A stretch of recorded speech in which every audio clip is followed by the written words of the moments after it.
Welcome to Anything That Moves. This is Alma, and then here is my husband, and now I can turn over. I posted a video a few months back when we just bought the car. Truth of the matter is that I haven't had much driving in it since then because I've been out working. Just got home a few weeks ago, and we're now on the way north in Sweden to my brother. By the coast it was only rain, no snow, but as soon as we left the coast now it's a little bit more snow, and this is really perfect for the road, for the car. We left Stockholm yesterday, stayed at a hotel tonight, and now we're just taking a little bit detour on the last way up to my brother's. About, I would say we have about five hours to go. When you're on the road like this, you're really happy to have an SUV. It's you know, you don't have to worry about the ride height. The four-wheel drive is, you know, obviously makes it very, very planted. Impression so far, 100 kilometers an hour. That's very good. That's nice. That's the thing when you're up here north, you can get some quite small roads, or I mean, it's not really small, but it's kind of it's not a highway, and then you get pretty high permitted speeds, so that's good fun. Also, these roads usually in the summer they're quite full of bumps, but the snow kind of evens out all these potholes and stuff like that. So it's really nice. I am driving in advanced efficiency mode right now, which we've done it more, well, since we left Stockholm. There's absolutely no point, at least on the motorways, to be driving in anything else unless you're planning to go really hard, because I guess it'll save you a few liters of fuel. On a road like this, maybe, you know, it would be fun to be dynamic.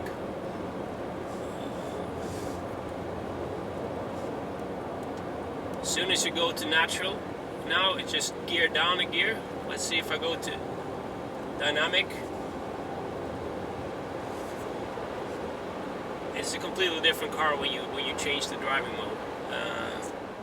I have driven 2,400 kilometers since I bought it in late September,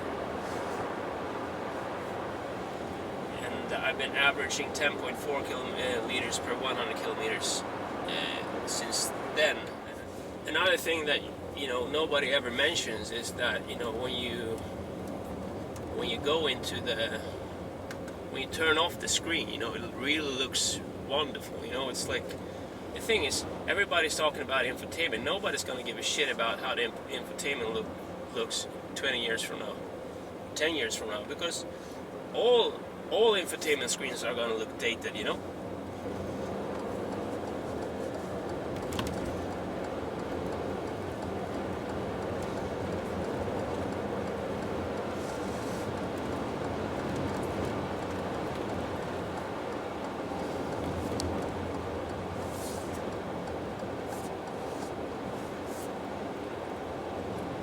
That's really one of the wonderful thing about having a car like this. It's so easy to overtake, you know, especially on a road like this. Like, on some cars you would be a little bit hesitant, you know,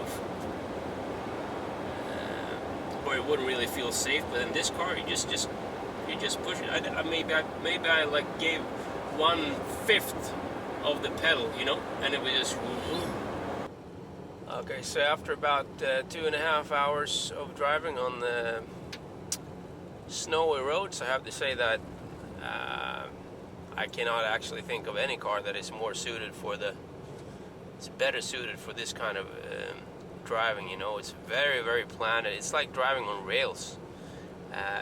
It is nice to have except for my first car, a Ford Transit 78-year model, which I bought in 1993, I guess.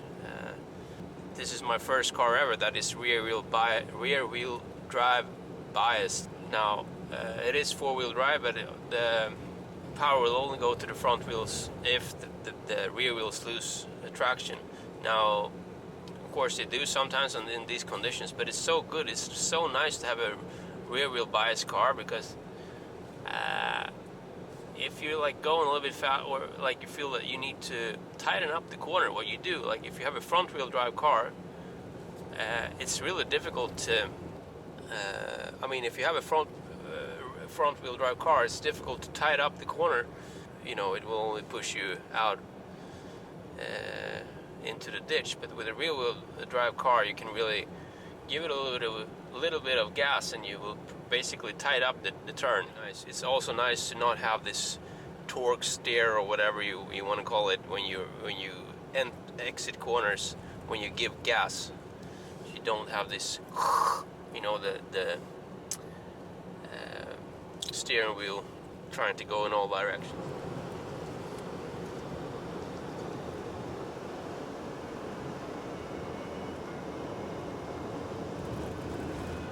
Okay, so I don't know, it's a little bit dark, but serving as well so far. You can see a little bit of a spec. I will go through it in another video later on when I have more, when the car is clean and everything. You can see the 3 extra LED lights that are behind the grille.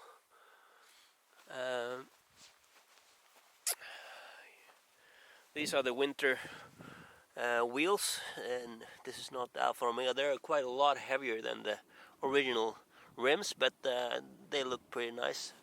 I have the same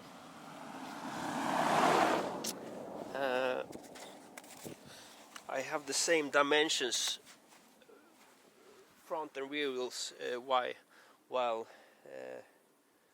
the summer tires, the original tires, are a lot wider in the rear, but for the winter it's actually good to have a little bit thinner tires. Well, it's the Monte Carlo blue. It's got the roof rails that I really wanted, and it's got the panoramic roof in the rear. Now we have a lot of stuff here, but it does have the USB ports and the heated rear seat, which is an optional extra. Yeah, that's about it. Pretty good looking car.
So we have 2 kilometers to go, and we have been driving 2,204 kilometers, so it'll be 2,206 altogether. I'm actually also impressed by the fuel consumption. We're now, I would say that I've been driving 99% of the time or 98% of the time in advanced efficiency. And we have averaged 9.9 liters per 100 kilometers with an average speed of 81 kilometers an hour. Now, I didn't think that we would manage to get down below 10 liters because when we got up to my brother's place in the north of us, in Boden, then the consumption was down to 9.5. When we left Boden, the fuel average consumption was up to 10.3 liters. But then, of course, it was minus 10 degrees Celsius this morning, and I adjusted the tire pressure accordingly. But now here in Stockholm, it's 1 degree Celsius plus, so that means that the tire pressure went up from whatever I put it. I set it on 2.8 or something like that, and now it's 3.1. So that's contributing to lowering the fuel consumption, but maybe it's not ideal from a perspective of the tires giving the best grip or whatever. But anyway, I'm very happy.